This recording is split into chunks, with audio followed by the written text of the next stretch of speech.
Okay, that does look like my internet is still not completely stable, and I've lost you there. Sorry for that. Nothing really I can do about that. But I'll just continue with the show. We'll just have to deal with this. I'm just gonna continue to seamlessly go back in, although that'll be a bit hard after this time. But I'll give my best. Let's just keep continuing with the show.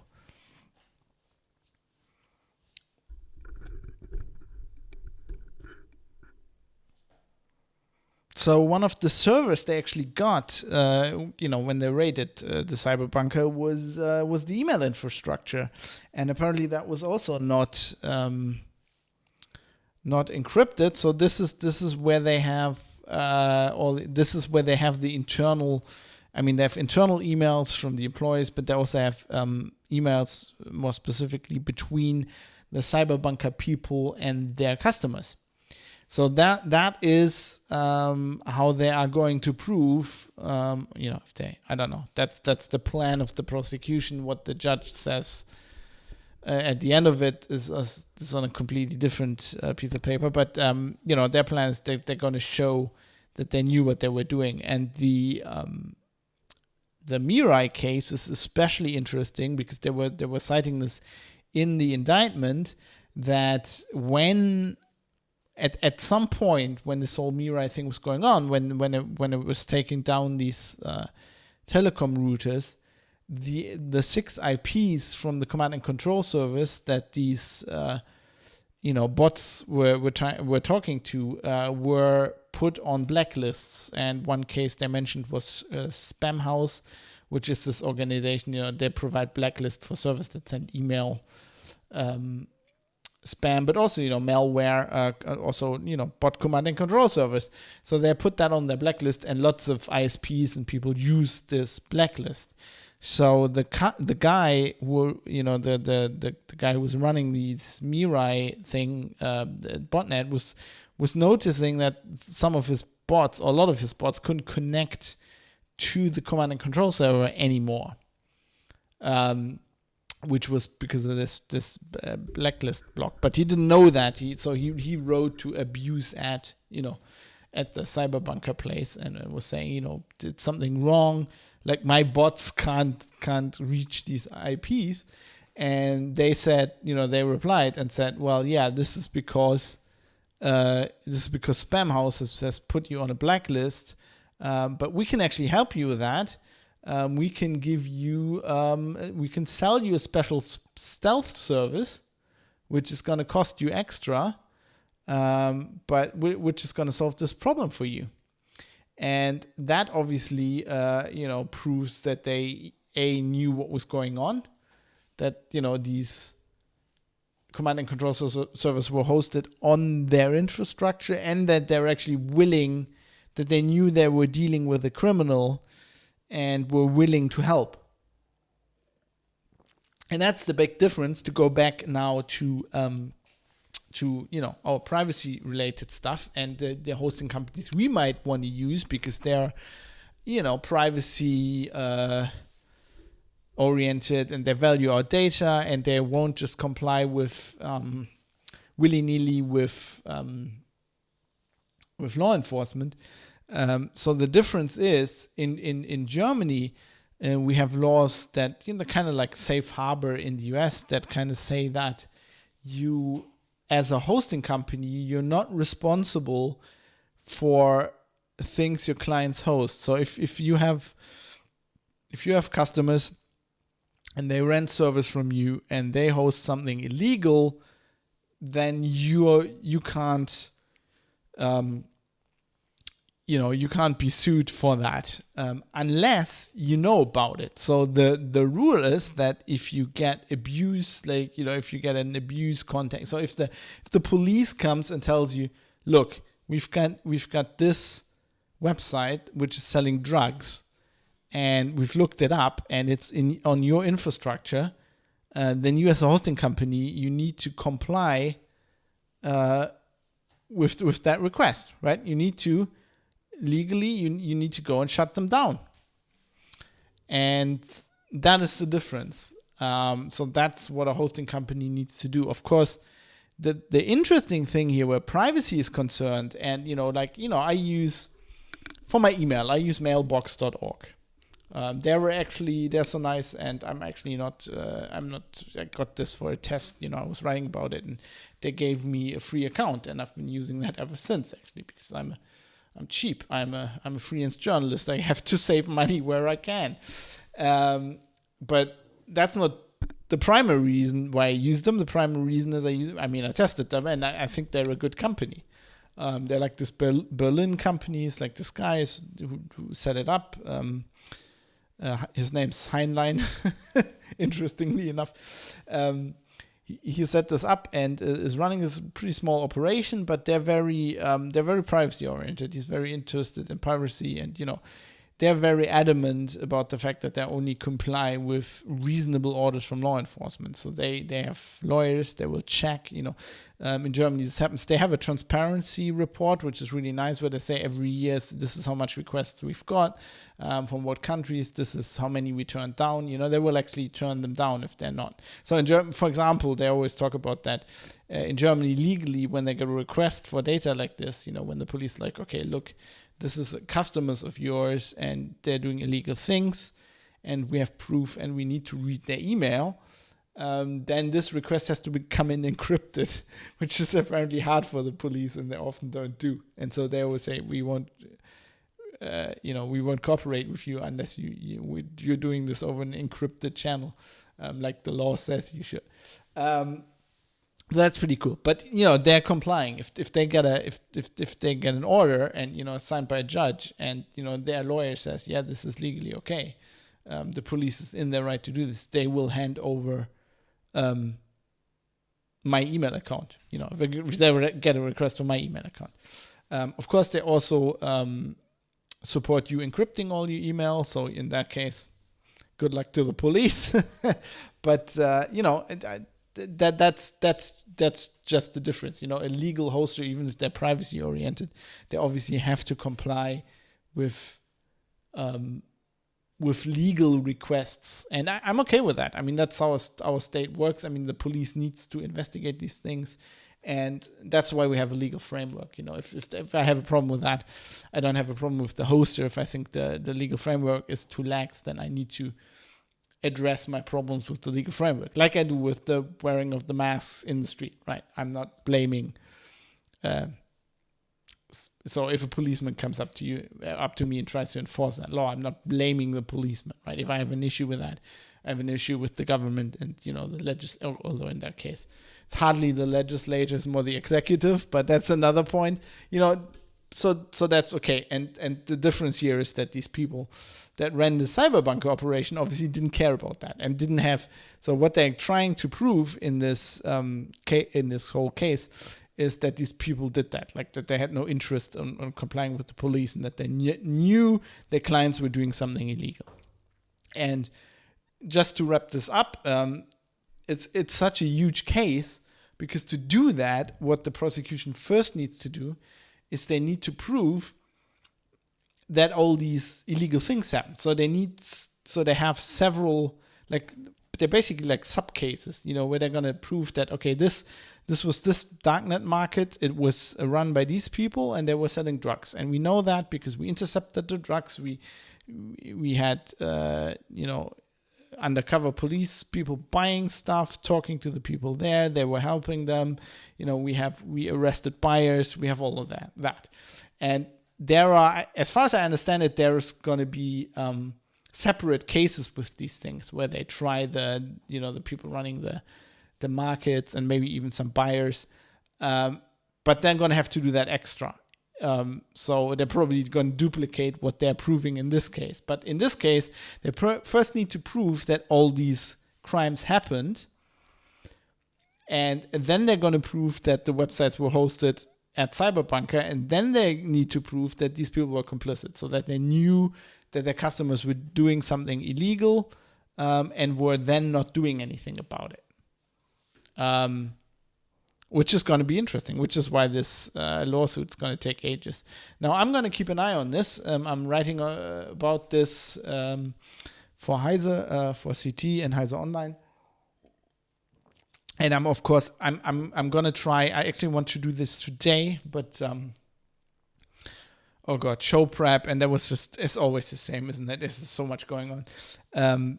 But I'm gonna try to write some English coverage for this on my blog as well. Well, I'd write it for for a publication in the UK or the US or whatever who wants to pay me for this, but so far I don't have any customers, so I'm just going to do it for you for free on fab.industries. So if you're interested in that, you can also check that out. But I thought this was an interesting case because, I mean, I wanted to provide this groundwork here and talk to you about it so that I can also cover it in the future.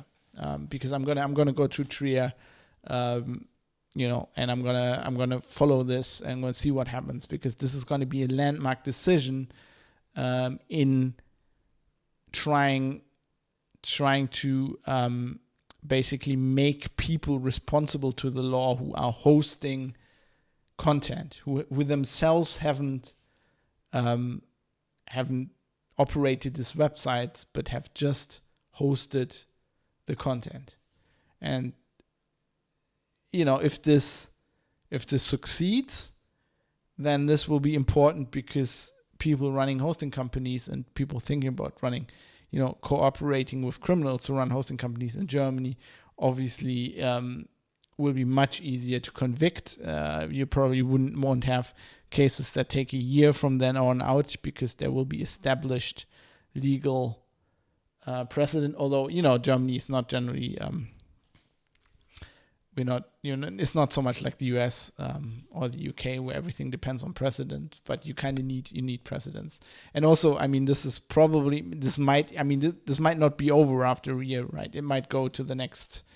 There might be an appeal, and maybe, this is a Landgericht, so I guess it can go to the Oberlandesgericht, and I think that's where it ends, unless it's I'm not a lawyer, obviously, and I don't write. I was joking, like I love going to trials and covering them, but as far as criminal procedure, I mean, last year I went in Hamburg. There was a GPL case, and I did some open source coverage, but that was a civil case. I haven't done criminal cases ever since I was a little bitty intern at my local newspaper, and that's ages ago. That was actually when I was still in school. School internship I did at the Westdeutsche Allgemeine Zeitung WAZ in Duisburg. And I like so they sent me around. We did all this kind of stuff, and the best experience was, I think, for a week or 2 weeks, I went with the court reporter, which I first hated because I had to get up very early in the morning, because obviously court cases very early, and then criminal case you have to go there, you have to go to the security check, whatever. But I went with her, and it was great. Like, there was some really cool stuff, and she was really cool. She explained a lot of things to me, like how this works, and we're sitting there and watching cases. She's like, "Oh, see, this guy's trying this defense. I've seen this 100 times. It's not gonna go, especially with that judge, and he really don't like people who pull this kind of shit." It was really cool. So I haven't done it ever since then. But so I don't know. But I think there probably might be an appeal. I don't know. At this point, I can't even tell if they're. It was only one day, but you're kind of. Are they gonna? It looks like it's pretty solid for the prosecution, but who knows? I was like, are they gonna admit to it? Like, the judge was kind of saying, it's like a part of the procedure.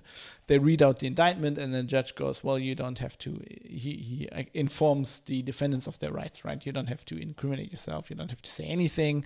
Now, if you are going to, but today I have Wortfindungsschwierigkeiten. I don't find the English words I'm looking for, so I'm gonna have to look this up again. Confession. Yes. No, I don't have to look it up. It came to me just in time. So he was like, okay, if you're going to confess, obviously there is the chance, if this actually comes to a decision, and you would be convicted, that, you get less time. I think the maximum penalty for this Bildung einer kriminellen Vereinigung is 15 years in Germany, and they're actually trying to get $1.7 million euros, obviously 1.7 million euros of value, property and stuff from the main defendant, so the guy who had the foundation and bought the bunker. So apparently he made a lot of money doing this. But if you have a confession, we're gonna be mild with you. You're gonna deduct some years from this. And he was like, that obviously depends on how valuable this confession is, and the value is mostly calculated by how much time you save the court, right? Because it's like you can see this is gonna take a year now or longer, maybe even. It was like this is gonna be a lot of work for all of us. Now, if you can save us some of the work, you can save us time, you save the state a lot of money. We can maybe do something for you. And I felt like the judge was kind of saying, this is going to be a long year and you're going to be hauled out of fucking jail like every Monday and Thursday to sit here and go through all of this shit. You just heard like almost an hour and a half of just reading out the fucking indictment. This is going to be really tedious. So I don't know. It's like the defense lawyers for the main defendant, the guy who obviously allegedly masterminded all of this, were giving an interview to television, and I was like standing in the back and listening, and they were basically saying, he didn't know, he was just like some other guy hired him and he didn't know what was going on. And I don't know if that defense is gonna work, but we'll see. But anyway, if they get convicted, obviously it's very interesting case for hosting companies. And on the other hand, if it all falls apart, if they can't prove this, like if the prosecution can't, like in the first case where they actually try to convict the hoster for something their clients did, if they can't do that, then that will be a disaster for the prosecution in other cases like this. I mean, at that point, Germany is going to look like a veritable, like from where I'm going, like where I'm saying like that how brazen are they that they can think they can run an operation like this in Germany? If this fails, I guess everybody will be running operations like this in Germany because it can't be prosecuted. Well, I'm just over exaggerating. I think if this fails, it will also go into revision. Who knows? Who knows what's going to happen? But it's going to be very interesting, and I'm gonna keep you all informed about that, because it's going to be very interesting just for privacy-oriented hosting and stuff like that as well. So now you know, and I hope you found that interesting. If you didn't, please let me know. privatecitizen.press, show notes, all the information on there, and then contact me and let me know. As I always say, speaking of contacting me, letting me know, let's talk a bit about some feedback. I got some feedback from Martin, and I'm going to go into that because I read out some feedback from him last episode, and I was didn't agree. And he's coming back with the response. I got more feedback, but this is already pretty long. So I'm going to save some of this feedback I've gotten possibly for the next episode, because I thought this was already a lot. So Martin sent me an encrypted email, which is great, which I support. And Martin says, "Hi Fab, I did not expect you to agree with that last feedback on the Great Reset, but at least you didn't blow a fuse." I don't know. Do I generally blow? I mean, I rant a lot, but blowing, what the fuck are you saying? Like that. I mean, I could have probably faked that a little bit. What the hell? What kind of a dumb idiot? I think you could say I blew a fuse on that mask order for Düsseldorf, maybe. I mean, that would be fair. Anyway, when you say things like, quote, "Why does the system need to change?" end quote, and "Why can't we go back to the way things were?" end quote, which you have said variations of several times now, you are displaying a classic conservative mindset, resistance to change. That is neither a surprise nor a criticism. You have said yourself you've leaned more to the right as you've gotten older, and that's not unusual. This is simply a mindset I don't share. And let me just interject there for a minute. I think you're correct in your analysis there. I'm generally conservative. I have a problem with equating that to the right. I think I've talked about this before in the show. I think that is just something saying, progressive tendencies, the general left, and conservative are right tendencies are, historically, yes, that's where it came from. But I think these days that's not so much correct, because I don't know how it is where you are or where any of, it's certainly different in the US or in Canada or in Australia. But, or in the UK, but in Germany, for example, we have the Green Party, which is on track to be the second most popular party, if anything holds up, like all the anticipation holds up to next year, to the elections, if all the, the pre-polling is correct. But they are very,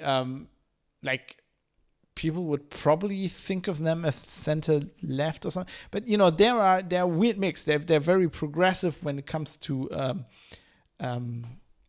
energy, climate change and stuff like that. Green policies. But they're also in many cases very conservative. And, the conservative and the Labour Party in Germany have both gone into the middle, and it's confusing. Like I would probably defend myself against being right wing. I'm certainly I'm generally pro-immigration. I'm pro-unions, which is all kind of stuff. I'm pro-workers' rights, for example, which is all kind of stuff you wouldn't say is right wing. And maybe you wouldn't say it's conservative either, but pure conservatism as something I would say I could identify with is like if you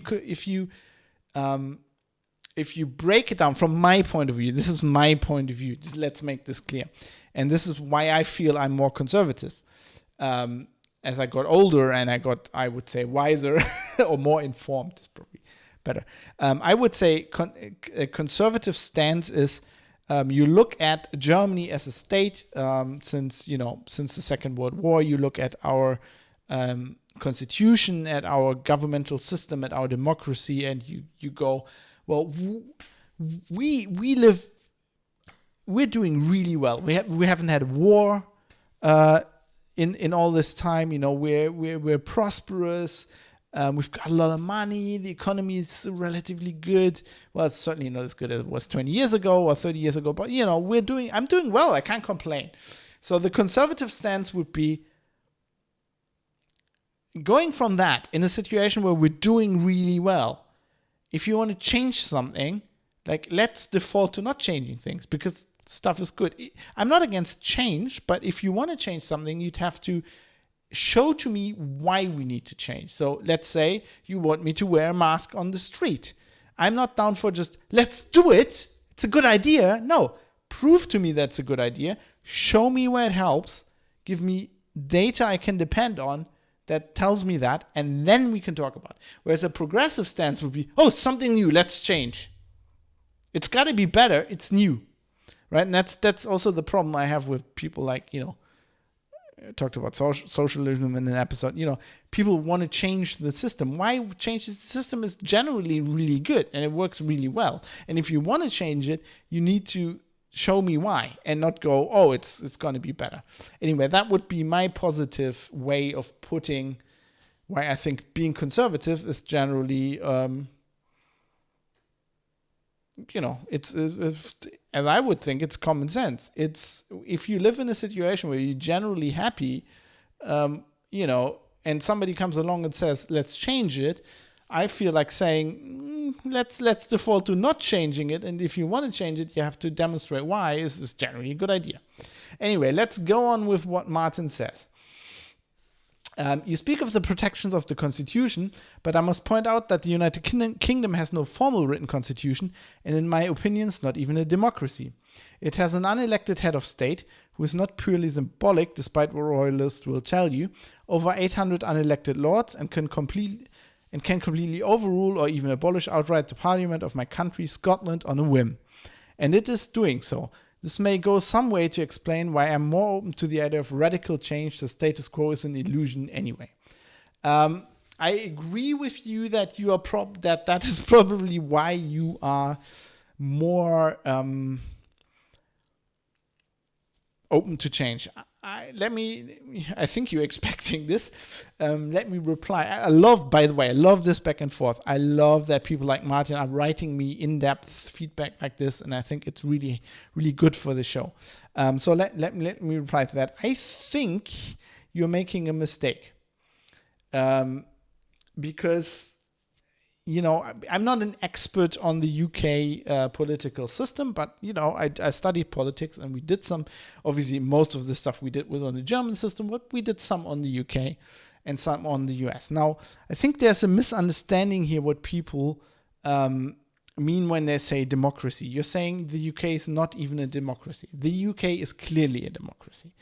But you're not the only person who confuses these words. For example, one of my pet peeves, I mention them often because I took the value for value model from their podcast, No Agenda, with Adam Curry and John C. Dvorak.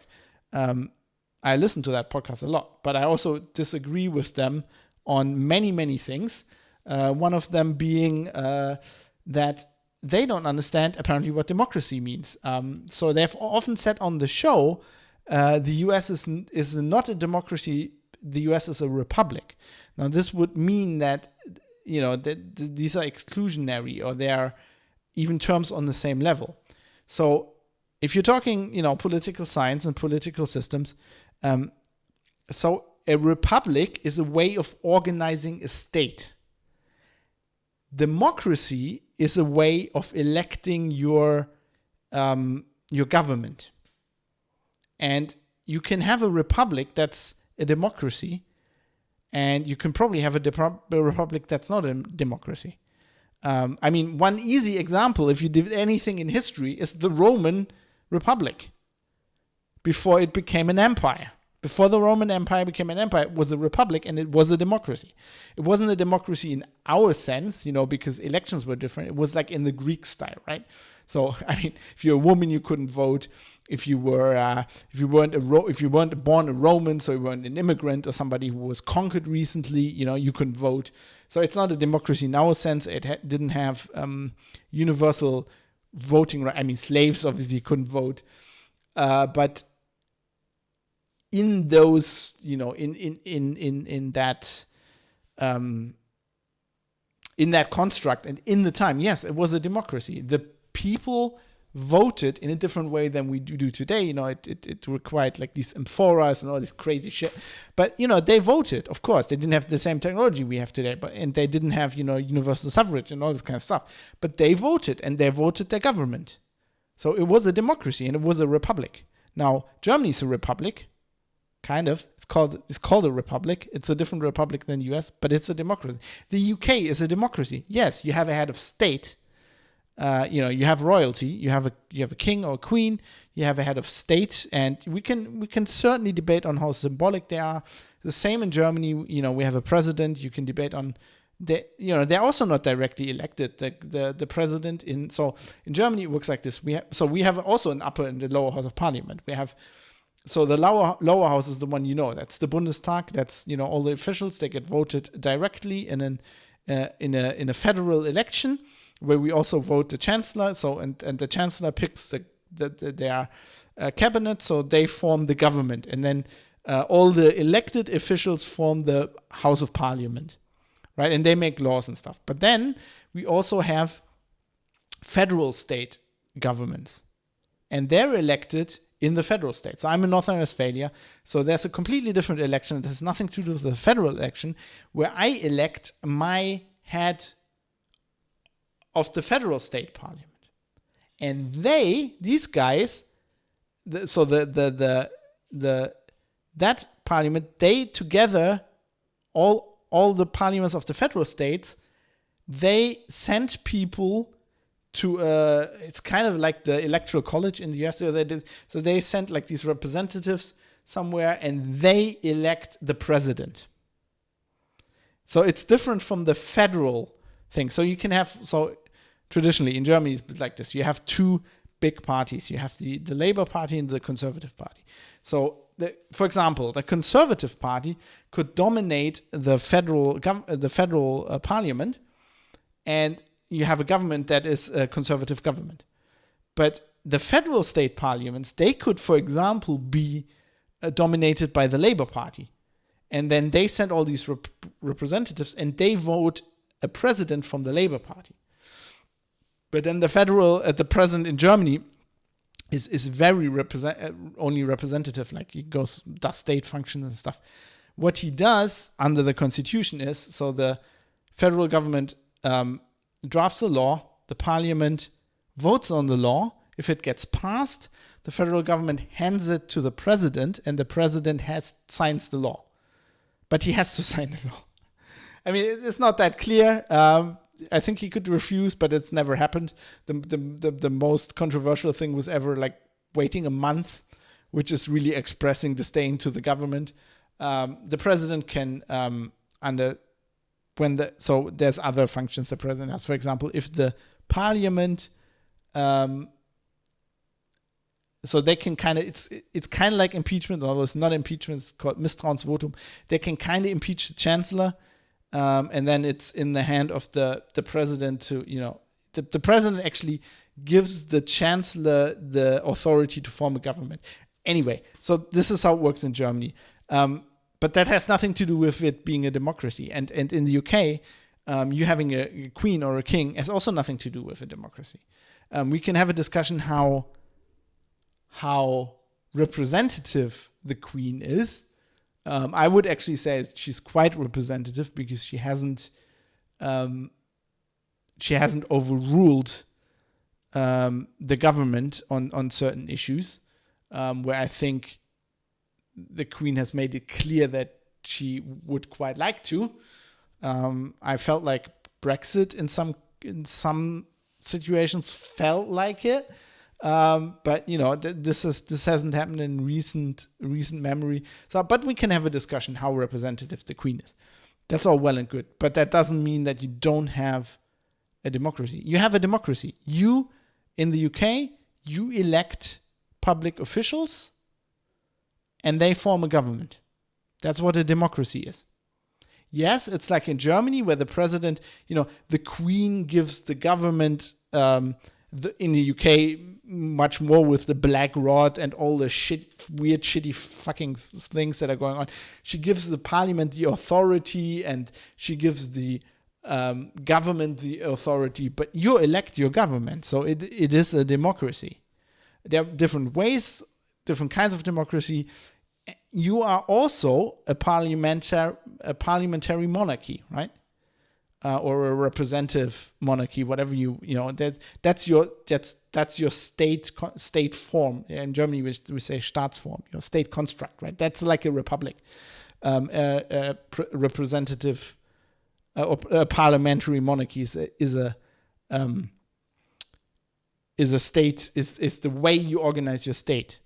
Now, you're a democracy because you elect your government. I give you that is a special case now when we come back to your point and we're talking about Scotland. Yes, they're very special things. It's a special case, but you are, as Scotland, you are not independent, at least not yet. You are part of another state. You're not a sovereign nation, which that is your problem. But I wouldn't, if I was you, and I could, obviously I'm not, and you don't have to agree with me, and that goes without saying. But if I was you, I wouldn't jump to progressivism or jump to criticizing that you're a democracy, because that is not your problem. Scotland is also a democracy. Last time I checked, you elect your government. Your problem is your state, your nation is not independent. So your government is not independent. And I think you have an argument. I mean, I'm generally against every nation becoming independent, but that's an argument.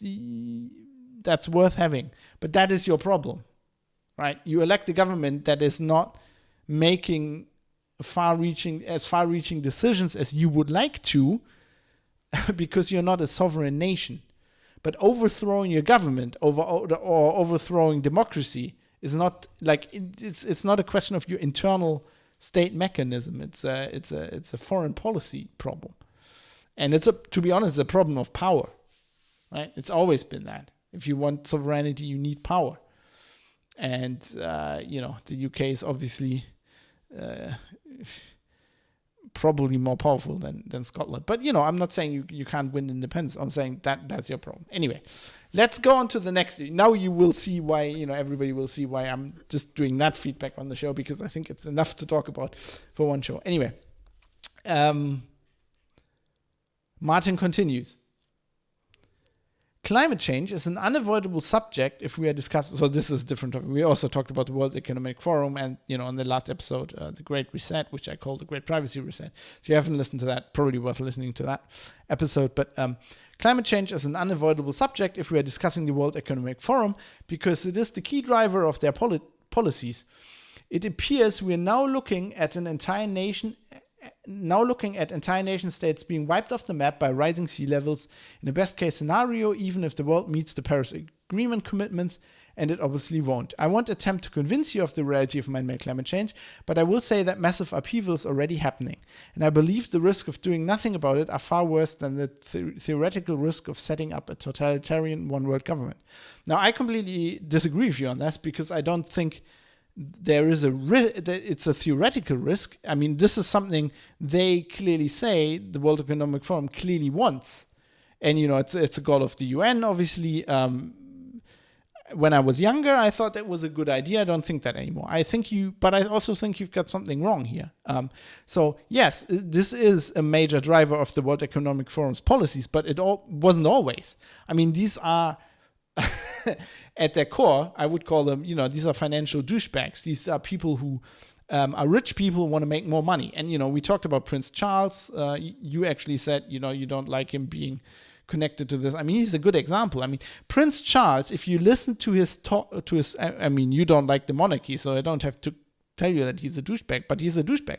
Like, if you listen to his speeches on climate change, he's like, yeah, we need to save the planet and blah, blah, blah. And I'm sitting there and I'm thinking, dude, you're the heir. The heir. You're the heir to the fucking empire.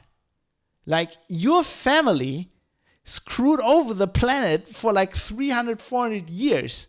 You probably caused a good bit of, like, if this climate change is man-made, you fucking, the Industrial Revolution, which, started largely in the UK and in the British Empire, and the things you did to India, and you fucking rich bastard, you had never held an honest job in his fucking life, is telling me what I need to do and what I need to, that I can't drive a certain car, and he's flying around the world all day, like on fucking private jets. And he's not the only one. This is like World Economic Forum. These kinds of douchebags are telling me we need a world revolution because by all intents and purposes, they've committed in the last 50 years. Although, I don't buy into this either. Like you're saying, we're looking at entire nation states being wiped off the map by rising sea levels. I don't see that. If the stuff you're quoting there, that research is like, that's computer models. That could be completely wrong. I mean, I don't know when you checked, but the whole nation of the Netherlands is like 30 meters under the sea levels and has been for hundreds of years. Right. And yes, they had a very devastating flood in the 60s, but they solved that problem very well. And they made the Dutch model of agriculture is based on the fact that they're all, it's a very, very, very successful model of agriculture. And it's based entirely on the fact that they're under the sea level. They invented all these levees and these kind of ways of watering fields and all this shit. Just read on, medieval Dutch history and all the shit they've invented and how they turned this, the way their nation is, and that most of it is under the sea level, how they turned that to their advantage. let's look at when the dike was invented. I mean, no, I'm not buying that. I don't see the data for that. And I'm not, maybe this is because I'm conservative and maybe I'm selfish, but I'm thinking like, we're doing quite good. And as now these people are saying, oh, the world's going to end, we need to change everything. And I'm like, so where's your data? And they're like, oh yeah, we programmed some computer models. And obviously, yeah, we have data here. We have good data that shows that CO2 is rising in the atmosphere. And then we're like, okay, this is because humans are causing the CO2 to rise. I mean, what else could it be? And that is doing this in the atmosphere. We don't really understand, but there's all these chemical processes that are way too involved and way too complicated for you to understand. And now that means climate change is man-made and you can't drive a car. And I'm like, no, that's not how it works. Like, you need to explain this properly. I'm not dumb. Like, explain it to me correctly. You can't just say, oh, 98% of our scientists agree. That's how it works. You need hard data. And no, I'm sorry, models don't cut it. And we just saw with coronavirus how the models don't cut it. Do I need to quote the fucking imperial model and how wrong it was? Like, these are the same douchebags who bringing you the shit predictions about climate change. They're just assuming something, making a computer model, and then they're like, oh, the model shows what we were assuming. Oh, no, shit. No surprise. No selection bias here at all. No. Sorry. Does that count as blowing my lid? I don't know. It's a good rant. Let's go with that. I need to scroll back up and see it's Martin. Sorry, Martin. I kind of need to look up what Martin's name was because I'm actually, since he sent me this email all encrypted, I'm kind of keeping him semi-anonymous and just using his first name, and I've eradicated his full name so well out of my brain that I can't remember his first name, and I have to scroll back up and look in my notes here all the time. Anyway, Martin continues. I do recognize there are very difficult tensions here with democracy, liberty, privacy, and the economy. No shit! Or our entire way of life. I share your concerns about these matters, which is why I listen to your show. Well, that's a good point, actually. I don't have the answers on how best to make a transition to a new global system, but I do think the World Economic Forum is right that the time to do it is while the world is already undergoing enormous upheaval and economic shock. See, I think they're wrong on that because I think the only reason why they want to do it is to catch people off their guard. I mean, that's the thing I read out from, that court in Pennsylvania, where they're basically saying when shit like this happens, this is when people get caught off their guards, and that's when we need to watch our constitutional to go back, by the way, yes, the UK doesn't have a constitution. But you have well-established laws that, first of all, are because your legal system is so much dependent on precedents that you also don't have, like in Germany we have certain laws that are like, okay, this is a law about something that you don't have in the UK. Because you don't have a Roman legal system. You have an anglicized you invented that legal system. The US has it too, but you invented it. And it's a system based on precedents. So in your system, you're like, okay, we've got all these court decisions that mount up to this thing, so we don't need to make a law. Because they're basically, all the courts have said this for hundreds of years, and this is now the thing. In Germany, we then make a law. We're like, we don't depend on that. Okay, all the courts have said that, so the government now needs to make a law about this. Just another way of going about it. And, you have lots of laws on the books that are basically, in some ways, even, your system is even more protective of civil liberties than the German one, even though we have a constitution. We don't have a constitution either. We have a Grundgesetz, technically not a constitution, yada, yada, yada. There's people who say that too. It is a constitution. And you have a constitution. You have a body of law, of case law, that codifies what other nations have codified in one single piece of paper, which is the Constitution. And not only that, you invented all this shit. the Americans are like, the great American experiment, and we invent a constitution. Like, most of that is your laws. It's just like they seceded from the Queen, and they were like, we make a nation. And they went further with it. But most of that was invented in the UK. I mean, the Magna Carta, the Bill of Rights, shit like that. Anyway, am I just talking out of my ass? My brain goes, isn't the Bill of Rights from the US? Just looking this up very quickly. Don't want to embarrass myself. Maybe it's the stuff that is in the Bill of Rights. No, the Bill of Rights from the UK, right? No, it's no, I'm wrong. Yeah, it is. Bill of Rights is in the US. Actually, I'm right and I'm wrong, because there's also a Bill of Rights from the UK. Yeah, I think this is the one I meant, 1689. Yeah.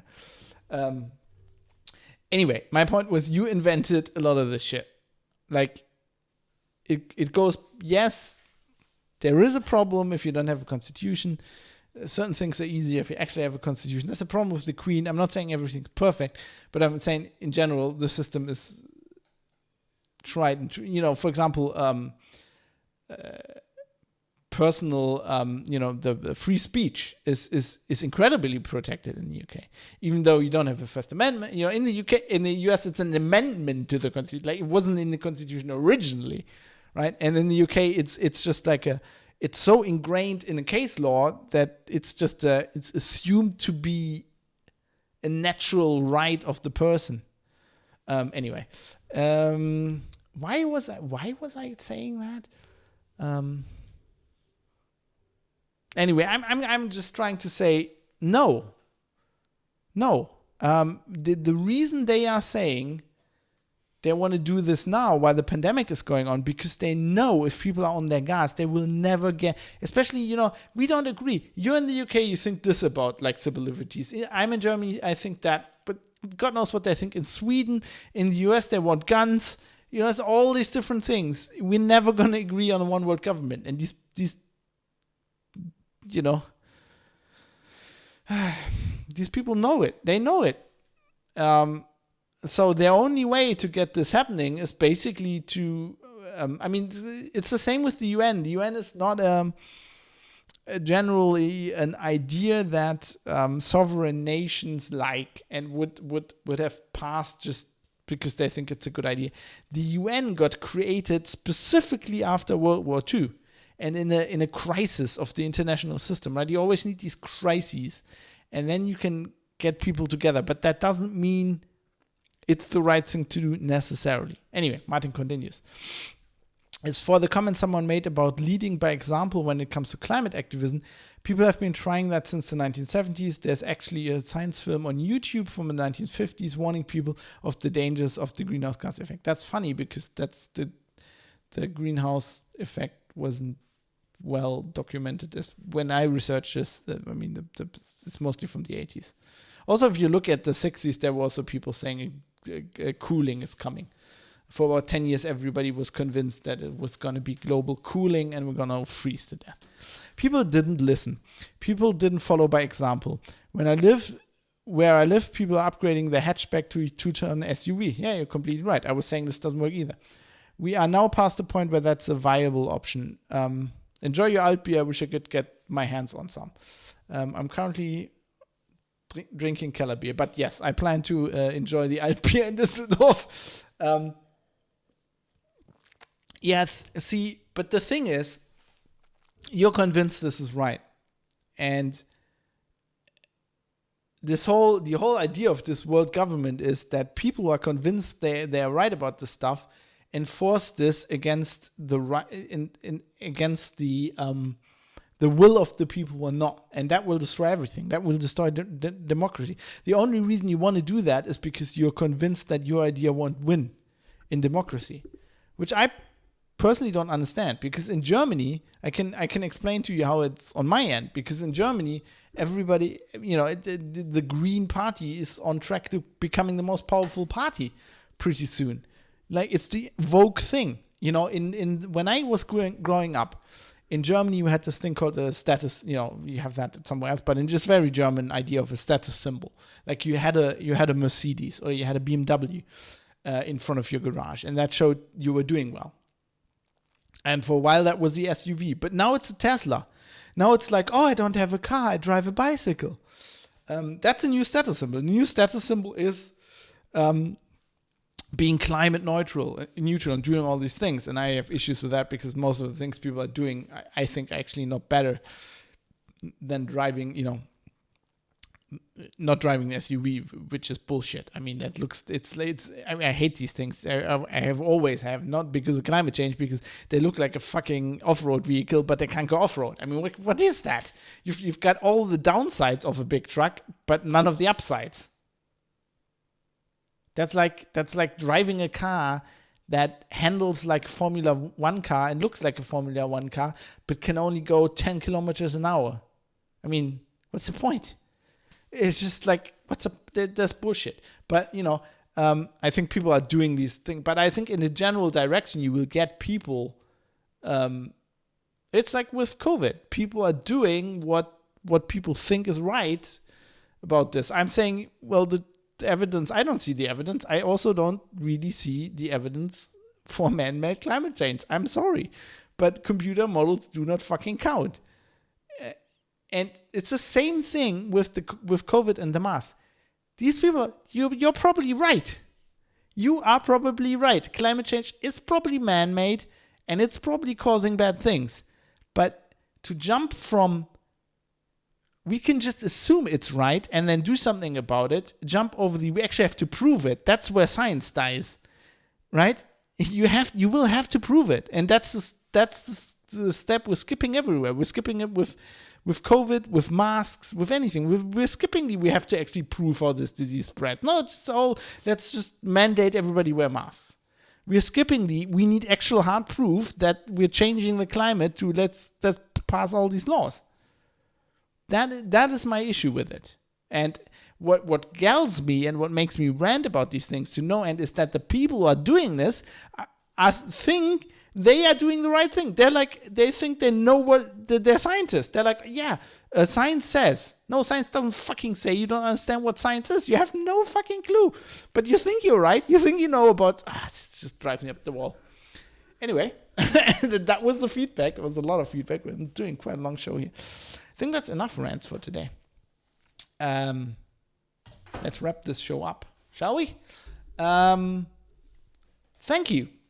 Thank you for writing this email, Martin. This was great.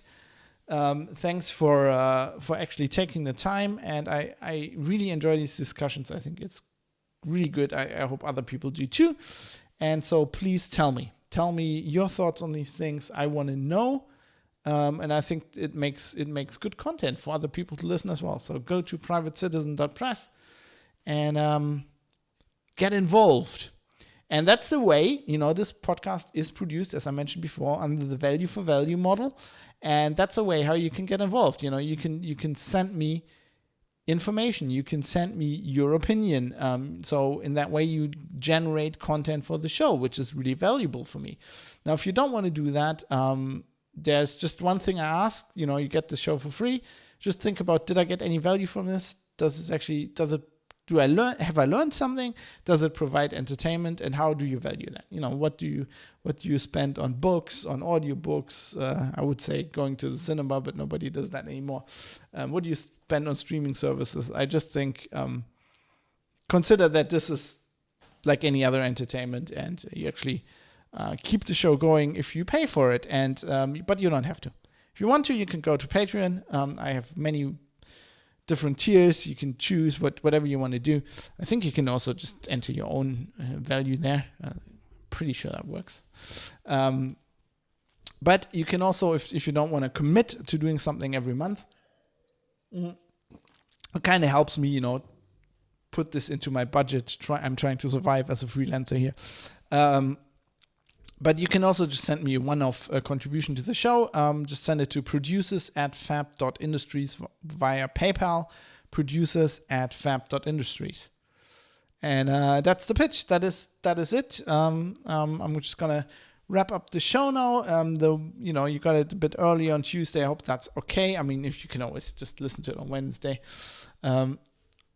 I'll see if I can get another show produced this week. I certainly have enough topics to talk about. There's enough shit going on. I just have too much to do. But before we thank everybody who pitched in monetarily, I would also like to thank Raoul Kabazali, who wrote the theme tune for this show that I love a lot. And love a lot? Can you actually say that? It sounds weird, but I love it a lot. It's great. I've licensed it, so I'm using it. But I also want to give him credit, Raoul Kabazali. And then I would like to thank Bytemark, who provides me pro bono with the service I use to host the audio files. And they're a great hosting company from the UK. As far as I can tell, they comply with law enforcement, but not needlessly. So they're one of the good guys. I love them. Bytemark.co.uk. I've never had any issues with their hosting. While I do have some issues with my internet connection these days, no thanks to Vodafone, which I'm forced to use. Bytemark's always been there for me, and it works well. And with that, I'd like to thank everybody who pitched in and provided some monetary value for my value. And those people are Georges Walther, Niall Donegan, Michael Mullen Jensen, Jonathan M. Hathy, Dave Butterbeans, Mark Holland, Steve Foles, Shelby Kruver, Vlad, Kai Sears, Jackie Plage, 1I11G, Philipp Klostermann, Jaroslav Lichtblau, Fadi Mansour, IKN, Matt Jellerman, Joe Poser, Dirk Didi, David Potter, Mika, Dave Umrish, Martin, Vaitautas Sadauskis, Ricky M, Drive Zero, SJ, Jonathan Edwards, Barry Williams, Silvio, Mr. Amish, and Richard Gilson. Thanks for supporting the show. I appreciate it a lot. I'm everybody says that, but I'm not lying. Couldn't do the show without you. I wouldn't.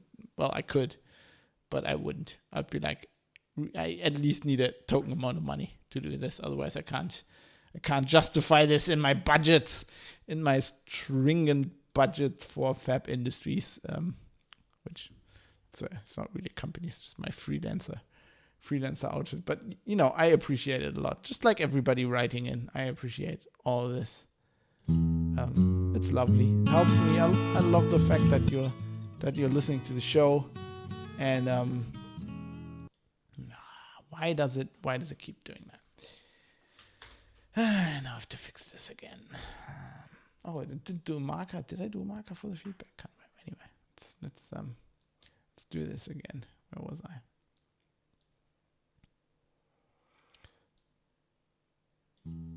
I appreciate it a lot, all of it. Thanks to all of you. I hope you learned something today. I hope you're interested in the Cyberbunker story. As I said, I might do another show this week if I can. I always endeavor to give you an extra show from now and again. I try to, sometimes I skipped a few episodes, holidays and stuff like that. I try to keep abreast of my promise, delivering you one episode a week. That's part of it. Until then, I'll be putting my mask on now, because pretty soon I'll have to run a podcast like this, because they're totally mandating that you put up a mask in your house next. Because, that's just the next logical step, isn't it? Shut up, citizen, and comply. Anyway, enough ranting.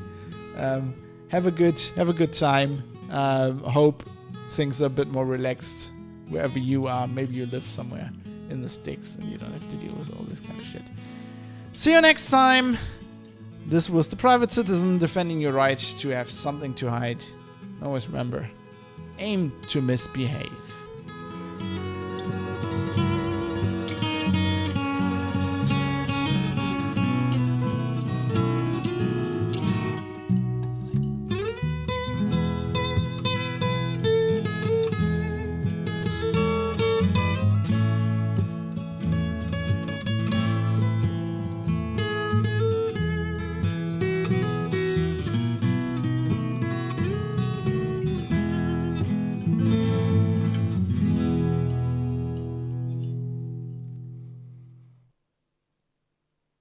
Right, that's it. With that recorded, pressing save here. Yeah, thanks for watching. I'm gonna stop the stream now in a bit. I'm gonna get a little rest and then edit the show and then do the show notes and upload it for later tonight. Thanks for watching. Sorry for the stream dropping out in between. Just fucking internet connection. Nothing I can do. Vodafone. Yeah, I just have to deal with that from now on. That was the problem with moving. One of the problems, but nothing I can do. Thanks for watching anyway. Thanks for being part. Thanks for giving feedback. And if I do another episode this week, I don't know if I get to stream it. I don't know. Keep an eye on my blog, fab.industries. I'll let you know. If I do, I'll try to let you know as soon as I decide to do it. It's not like I don't like to keep people informed. It's just like sometimes, I don't know. That's when you're your own boss, sometimes you don't plan that far ahead, I guess. Anyway, I thought this was fun despite the connectivity issues.